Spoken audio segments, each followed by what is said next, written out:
राजा ने अपने पुरोहित जी से कहा, तो पुरोहित जी बोले, मैं तो वृद्ध हो गया हूं, शायद मैं इतनी निपुणता नहीं रखूंगा, पर मैं अपने छोटे भाई विद्यापति को भेजता हूं। वे जाकर के आपके इस जो नियुक्त स्थान है उसका दर्शन करके और पूरी योजना बना करके आएंगे और आपको बताएंगे। अब देखिए, ये विद्यापति भी अभी तो हमने पहली बार पढ़ा, पर मैं इसकी खोज करूंगा। विद्यापति का कोई पूर्व जन्म का या पूर्व काल का कोई तो संबंध है कि इनको नील माधव भगवान का प्रत्यक्ष दर्शन हुआ? कहां? ये तो पुरोहित भी नहीं थे, पुरोहित के छोटे भाई हैं। इनको बुलाया गया और कहा कि आपको इस प्रकार उत्कल देश जाना है, वहां पर कटक नामक एक शहर है, उसके पास में महानदी और समुद्र के दक्षिण तीर पर एक नीलगिरी पर्वत है, वहां नीलाचल भगवान, उनका दर्शन करके आना है और सब व्यवस्था आकर के राजा को बतानी। फिर राजा पूरी सेना के साथ दर्शन करने जाएंगे। तो आप बड़े सौभाग्यशाली हुए। कितने खुश हैं, क्या कह रहे हैं? हर किसी को जगन्नाथ आते समय यह श्लोक बोलना चाहिए, महाप्रभु जी का दर्शन करते समय यह बोलना चाहिए कि अहो में सफलम जन्म सुकल्या सर्वरीच में द्रक्ष्यामि यद भगवातो मुख्य पद्म मघापहम। रथ में आरूढ़ होकर के विद्यापति इतने प्रसन्न हो रहे हैं, मैंने ऐसे कौन से जन्म के पुण्य किए? मेरा तो दूर दूर तक कोई संपर्क संबंध नहीं था इंद्रद्युम्न से, लेकिन फिर भी इनके पुरोहित का मैं छोटा भाई हूं और कहां से मुझे बुला करके मुझे भेजा जा रहा है? अरे ये मुझे भेजा नहीं जा रहा है, मुझे बुलाया जा रहा है।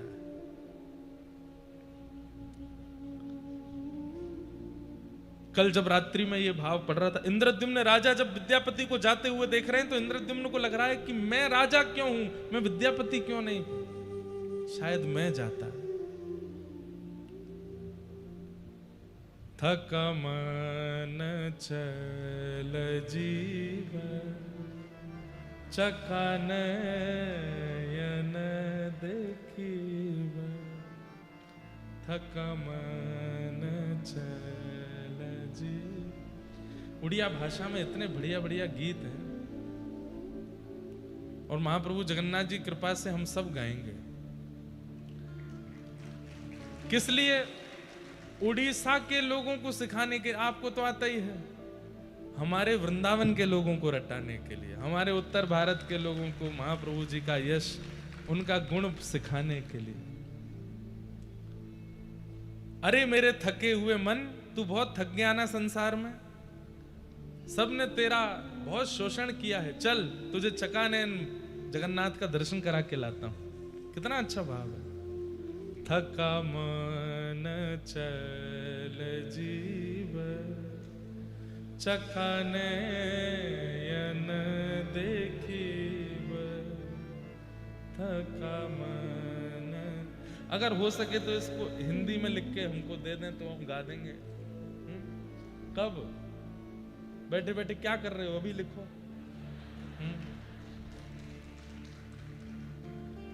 बहुत सुंदर बात। और श्री विद्यापति जी निकले हैं काशी से उत्कल देश के लिए और रास्ते भर आनंदित होते हुए जा रहे हैं। अहो में सफलम जन्म सुकल्या सर्वरीच में द्रक्ष्यामि यद भगवतो मुख पद्म पद्म घापहम। मैं कितना बड़ा सौभाग्यशाली हूं, वो कमल नयन कमल मुख वाले ठाकुर जी का मैं दर्शन करूंगा। मैं कितना सौभाग्यशाली। और विद्यापति निकल पड़े हैं नील माधव भगवान का दर्शन करने के लिए। आप चलते चलते रास्ते भर आनंदित करते हुए आ रहे हैं। कैसे आऊं रे कन्हैया कैसे आऊं रे नंद लाला तेरी गोकुल नगरी, बड़ी दूर नगरी, दूर नगरी, बड़ी दूर। विद्यापति निकले हैं, हम भी साथ में चलें और इस उत्कल देश का दर्शन करें मीराबाई के शब्दों में। कैसे आऊं रे नंद लाला, कैसे आऊं रे नंद लाला, कैसे आऊं मदन गोपाला, कैसे आऊं रे नंद लाला, कैसे आऊं मदन गोपाला, तेरी गोकुल नगरी, बड़ी दूर नगरी, दूर नगरी, बड़ी दूर नगरी, दूर।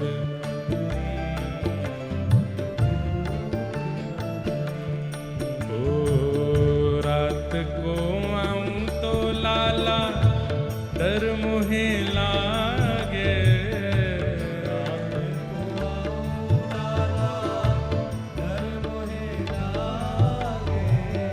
रात को आऊं तो कान्हा डर मुहे लागे, रात को आऊं तो कान्हा डर मुहे लागे, दिन को आऊं तो देखे सारी नगरी, बड़ी दूर नगरी, हो दिन को आऊं तो देखे सारी नगरी।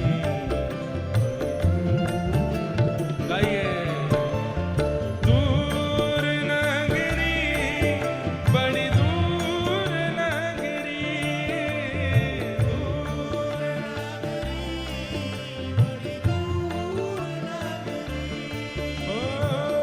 दूर नगरी, बड़ी दूर नगरी, दूर नगरी, बड़ी दूर। वैसे ये हमको गाना तब चाहिए था जब हम पुरी से दूर थे। हम तो आ गए हैं पुरी में, लेकिन फिर भी नाथ देह से तो आपके धाम में आ गए, मन से भी पहुंच जाएं।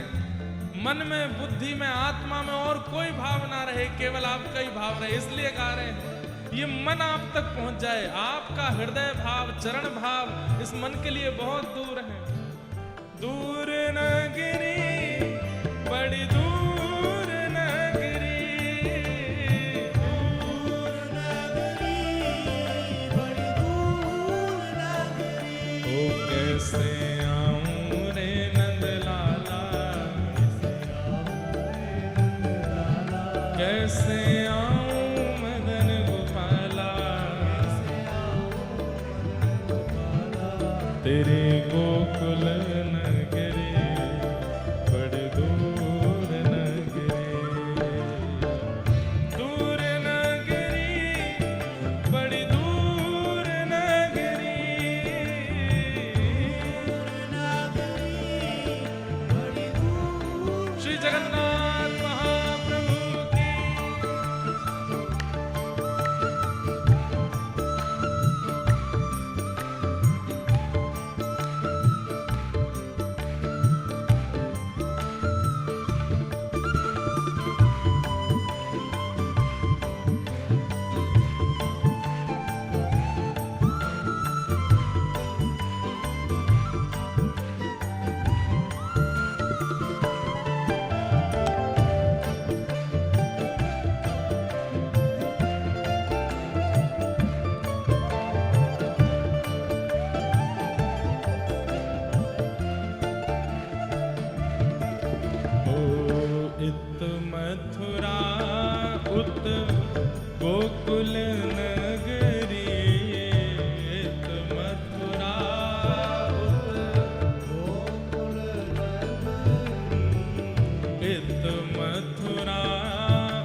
गोकुल नगरी बड़ी दूर नगरी,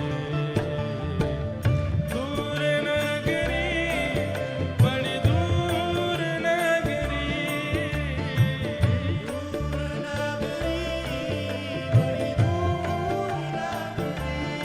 ओ मीरा कहे प्रभु गिरधर नागर, मीरा कहे प्रभु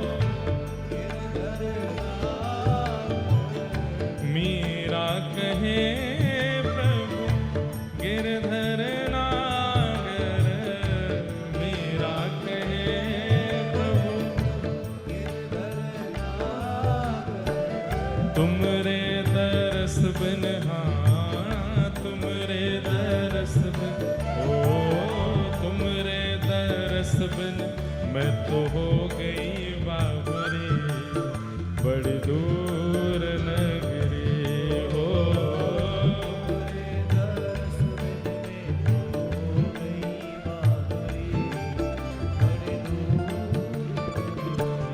ए दूर नगरी बड़ी दूर नगरी,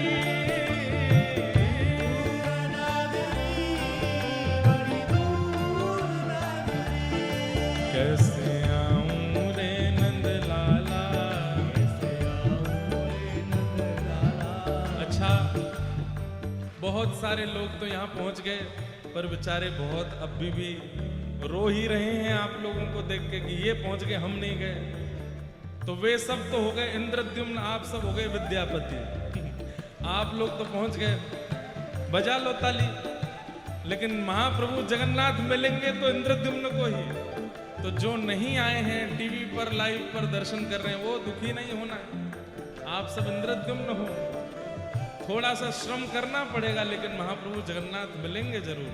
और जो यहाँ आ गए हो वो सौभाग्य मनाइए, क्योंकि आपको तो चतुर्धा मिले ही गए हैं, आप पर तो कृपा हो ही गए। हो कैसे आऊं रे नंदलाला, कैसे आऊं मदन गोपाला,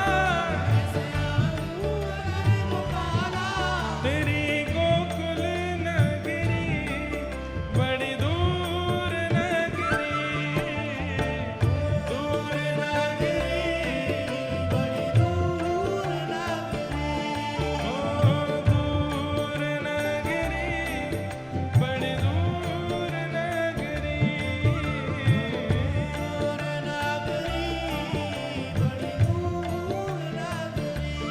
कैसे आऊं रे नंदलाला, कैसे आऊं मदन गोपाला, तेरी गोकुल नगरी बड़ी दूर नगरी, दूर नगरी बड़ी दूर नगरी,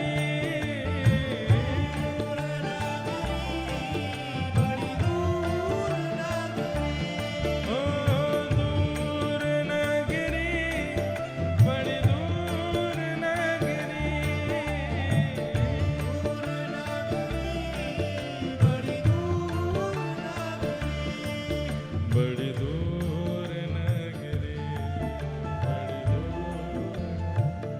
ओ बड़ी दूर नगरी,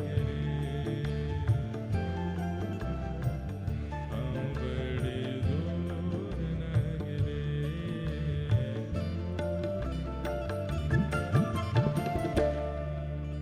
थका मन चल जीवा, चकानयन देखीब, थका मन चल, चकानयन देखीब, शंखनाभिमंडलारे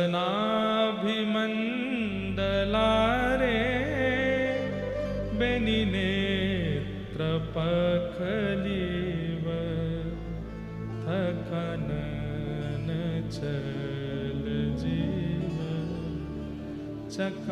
चकानयन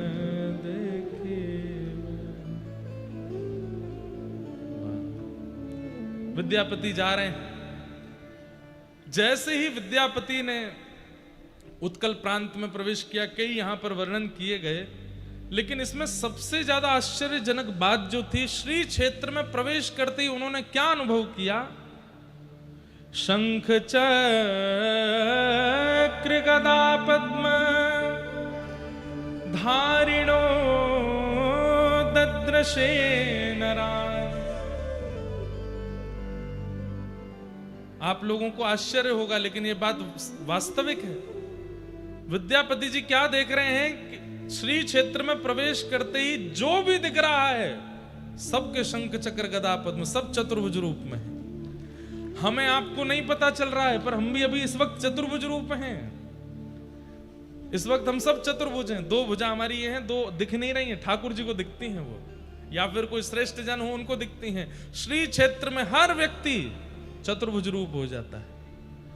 शंख चक्र गदा पद्म धारिणो दद्रशे नरान् जन्मांतरितमात्मानं बुबुधे दिव्य रूपिणम। सब दिव्य रूप में दिखाई दे रहे हैं। अरे पशु पक्षियों के भी चार चार भुज हैं, मानवों के भी चार चार भुज हैं। और ये सब दर्शन करके तो विद्यापति मानो सबको प्रणाम करने लगे। नीलाचल धाम में, इस श्री क्षेत्र में सब प्रणम्य हो गए, सबको वंदन करने लगे। अच्छा, एक बात, कई बार ना लोगों के मन में एक प्रश्न आ जाता है कि श्री जगन्नाथपुरी में कई लोग बड़े अनधिकारी कर्म भी करते हैं। समुद्र के तट पर चले जाओ, इतनी दुर्गंध आती है, कई बार मच्छी आदि भी खा जाते हैं, और भी कुछ बहुत कुछ होता है।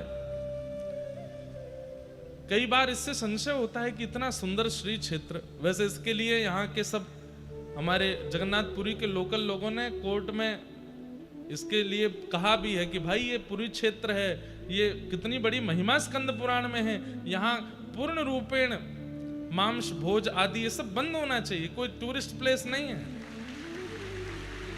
ये श्री क्षेत्र है, महाप्रभु जगन्नाथ जी का क्षेत्र है। यहां पर पूर्ण रूपेण वर्जित, और इसका पूर्ण दायित्व उड़ीसा की गवर्नमेंट का होना चाहिए कि यहां ये सब कार्य ना चले।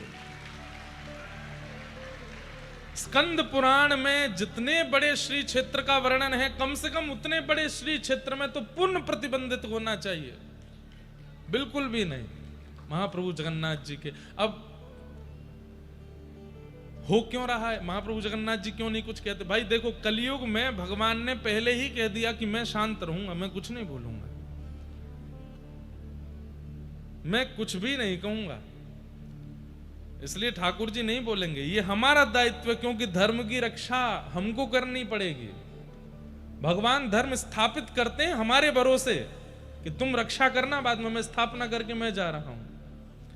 तो ये तीर्थ धाम सब स्थापित हो गए, आद्य गुरु शंकराचार्य हुए, कितने बड़े बड़े महापुरुषों ने आकर के सब किया। हम आप सबका दायित्व है कि कम से कम अपने पूर्वजों के द्वारा प्रतिष्ठित व्यवस्थित जो व्यवस्था है उसको बचा तो लें कम से कम। हमारे वृंदावन में भी भीतर नहीं है।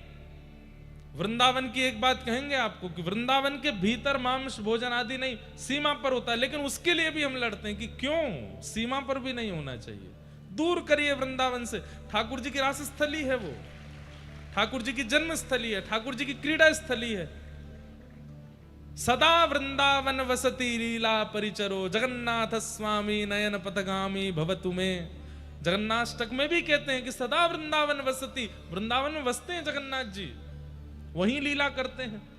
इसलिए वहां पर तो ब्रजवासी मिलकर के थोड़े बहुत हट पूर्वक नहीं करने देते, पर सीमा में भी जो है उसको भी हटाने की पूरी योजना कर रहे हैं। हमारे यहाँ के ब्रजवासी बालक लगे हैं दंडवती लगाने में कि अरे सरकार यहाँ पर मांसाहार बंद हो, खान पान की व्यवस्था बिल्कुल। वृंदावन में पी करके आने वाली की भी, अब देखो पुलिस और प्रशासन के लोग, कई बार आपने हाईवे पे देखा होगा, रात में 11 बजे के बाद एक मशीन लेके खड़े रहते हैं, सबसे कहते हैं इसमें फूंक मारो और चेक करते हैं कि पी तो नहीं रखे। प्रत्येक धाम में भी ऐसा ही होना चाहिए, बाहर से ही हर आदमी को चेक करो, पी तो नहीं रहे हैं, गलत काम तो नहीं कर रहे हैं। अरे भाई ये आपके मनोरंजन का स्थान नहीं है, मनोरंजन करना है गोवा जाइए, मनोरंजन करना है। अच्छा एक और बात, गोवा को ही क्यों कहे मनोरंजन के लिए, वो भी नहीं है मनोरंजन का स्थान। एक बहन हमको 1-2 दिन पहले मिली, इतने सुंदर दर्शन उन्होंने कराए। वो बैठी हैं क्या यहाँ कथा में? बैठी होंगी और अभी उठेंगे नहीं, कहो तो उन्होंने इतने सुंदर दर्शन। गोवा में एकमात्र ऐसा मंदिर है जहां पर देवकी मैया की गोद में लड्डू गोपाल, एकमात्र ऐसा मंदिर है। संस्कृत का बहुत बड़ा विश्वविद्यालय गोवा में है, बड़े बड़े संस्कृतज्ञ जो केवल संस्कृत में बात करते सब गोवा में पढ़ते। उसको भी हम लोगों ने पर्यटन स्थल बना दिया। वास्तव में देखा जाए तो भारत में पर्यटन स्थल है ही नहीं, भारत में सब धार्मिक स्थल है। भारत सब पूरा धार्मिक है भारत, लेकिन फिर भी ये जो 4 धाम हैं कम से कम इनको तो सुरक्षित रखो। कभी कभी बहुत पीड़ा होती है कि समुद्र किनारे क्यों होता है ऐसा।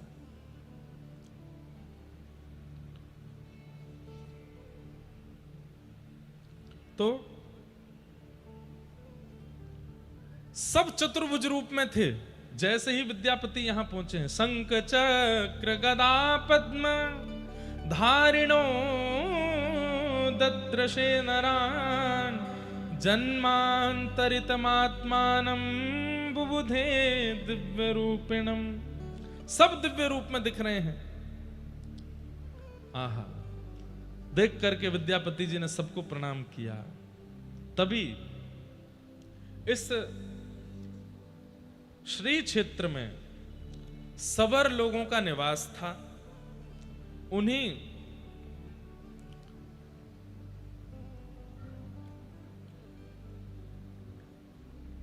सबर जाति के लोगों में विश्ववसु नाम के एक सबर थे जो कि उनके मुखिया थे, जो नील माधव भगवान की सेवा करते थे। आपने जब देखा कि आश्चर्यचकित होकर के एक विद्यापति घूम रहे हैं, सबको देख रहे हैं, सब जगह हाथ जोड़ रहे हैं, दर्शन हो नहीं रहे ठाकुर जी के, मानव ही चतुर्भुज रूप में दिख रहे हैं, बड़े व्याकुल स्थिति में दिखाई दे रहे हैं, सब जगह ढूंढा ठाकुर जी नहीं दिखे, तो व्याकुल स्थिति में देखा जब विद्यापति जी को, तो सबर प्रजा के जो मुखिया हैं विश्ववसु, जो कि नील माधव भगवान की सेवा करते थे, उन्होंने जब आपको देखा तो आकर के उनसे पूछा कि कुतः समागतो विप्र काननान्तः सुदस्तरम् शुश्रूत्परितः शान्तश्च सुखमत्रास्त्रयतां चरिम्। हे महाराज, आप कहां से आए हैं विप्रवर, और आपके मुखमंडल को देख करके लगता है आप भूखे प्यासे हैं, थोड़े से असहज भी लग रहे हैं, और इतने दुर्गम कानन में, इतने दुर्गम वन में आप भीतर प्रवेश कैसे कर गए? हे नाथ, आप कहां से आए हैं, कृपा कर हमें बताइए। तब विद्यापति जी ने अपना परिचय देते हुए कहा कि मैं विद्यापति हूं, आदि आदि देश से आया हूं, यहां पर नील माधव भगवान का दर्शन करना। अब देखो यहां पर भी एक कथा सुनाई जाती कि विद्यापति जी जो हैं वो आए, आकर के फिर मैंने भी एक बार सुनाई थी, लेकिन फिर स्कंद पुराण से स्पष्ट हुआ कि वो कथा है नहीं। क्या नाम था उनकी? हाँ, उनकी एक ललिता नाम की पुत्री थी, उससे इनका विवाह हो गया था, और फिर ये वो जो विश्ववसु थे ये ऊपर दर्शन करने जाते थे, किसी को लेके नहीं जाते थे। एक बार विद्यापति जी पीछे पीछे सरसों लेकर के गए, दाने गेरते गए, वही दाने जो है एक दिन पुष्प बन गए, जाकर के नील माधव भगवान को ले आए, ऐसा। पर वो कथा नहीं है, स्कंद पुराण में नहीं है। जो पुरुषोत्तम क्षेत्र का महात्मा, उसमें ये कथा नहीं है। अब इसमें भी यही भाव है कि कोई रचनाकारों ने सुंदर कथा करने के लिए, लोक कथा बनाने के लिए ये कथा प्रस्तुत की, लेकिन मूल कथा क्या है? उन्होंने स्पष्ट बता दिया कि मैं नील माधव भगवान का दर्शन करने आया हूं, और हमारे यहां एक तीर्थयाटन करने वाले ने आकर के इंद्रद्युम्न राजा को बताया कि इस प्रकार नील माधव भगवान हैं और उनका आप दर्शन करो तो उनका दर्शन बिल्कुल साक्षात परमात्मा के दर्शन के समान है। इंद्रद्युम्न राजा का नाम सुनते ही जो विश्ववसु सवर थे वे बोले, अरे इंद्रद्युम्न राजा, इनके बारे में तो हमने सुना है, इनके बारे में तो हम बचपन से सुनते आए हैं और हम लोगों ने यह भी सुना है कि एक राजा इंद्रद्युम्न नाम का आएगा, यहां आकर के इस पूरे तीर्थ क्षेत्र को अद्भुत बना देगा। और उनके आते ही यहां पर 4 रूपों में ठाकुर जी विराजमान होंगे। कैसे कि इष्ट्वा दारुमयं विष्णुं चतुर्धा स्थापयिष्यति अस्य चेत् भाग्य मुत्पन्नम ब्राह्मणस्य तिथिर्भृशम। हमने तो उनका सुना है कि वे यहां आएंगे और उन पर ठाकुर जी कृपा करेंगे, तब वही इस पूरे तीर्थ का उद्धार करेंगे। और भगवान को चतुर्धा रूप में दारुमयम, अब दारुमय का 2 अर्थ होते हैं। दारू लकड़ी को भी कहते हैं, लकड़ी के ठाकुर जी, लेकिन हम ऐसा अर्थ क्यों करें? तो दारू शब्द का अर्थ कल्याण करने वाले, जो सबका कल्याण करते हैं, चाहे मानव हो, चाहे जलचर हो, चाहे थलचर हो, चाहे पक्षी हो, पशु हो, सबका कल्याण करने की जिनकी सद्भावना है, स्थिति है, उन्हें दारू में भगवान कहते हैं। जो सबका कल्याण करने के लिए ही आए हैं, इसलिए दारू में जगन्नाथ। तो हमने तो उनके बारे में सुन रखा है और हम सब जानते हैं कि वे आकर के यहां पर इस पूरे तीर्थ का उद्धार करेंगे। ये सुनकर के विद्यापति तो बड़े प्रसन्न हो गए, अरे ठाकुर जी ने पहले ही चुन रखा है, कृपा कर मुझे नील माधव भगवान का दर्शन करा दो। बोले हाँ चलो। तब आप उनको लेकर के पर्वत के ऊपर गए हैं और वहां एक विशेष गुफा थी, उस गुफा के अंदर नील कांति पूरे गुफा को आच्छादित कर रही है और तभी आप जाकर के वहां दर्शन करते हैं। आहा, अद्भुत ठाकुर जी विराजमान है, हंस रहे हैं मंद मंद, ठाकुर जी की दत्तैयां दिख रही हैं, आंखों की पलकें चला रहे हैं, मंद मंद मुस्का करके देख रहे हैं, हाथें घूम रहे हैं, पैर भी चल रहे हैं। ठाकुर जी स्थिर नहीं है, चलते फिरते साक्षात नील माधव भगवान का दर्शन किया। बोलो नील माधव भगवान की।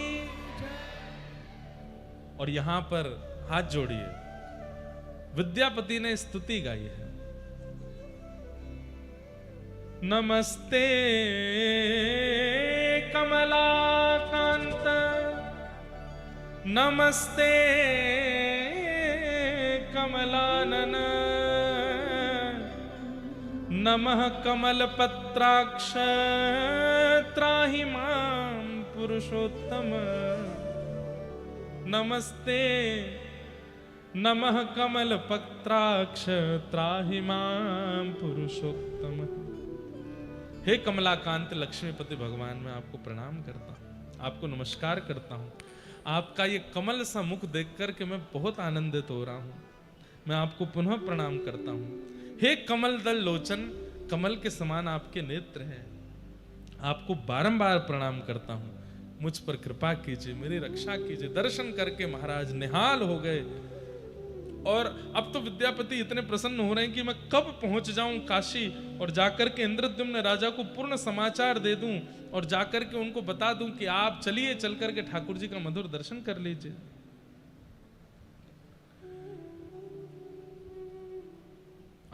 लेकिन ठाकुर जी क्या विचार करते हैं, क्या सोच के रखते हैं, किसको क्या देना क्या ना देना, ये सब ठाकुर जी के हाथ में है।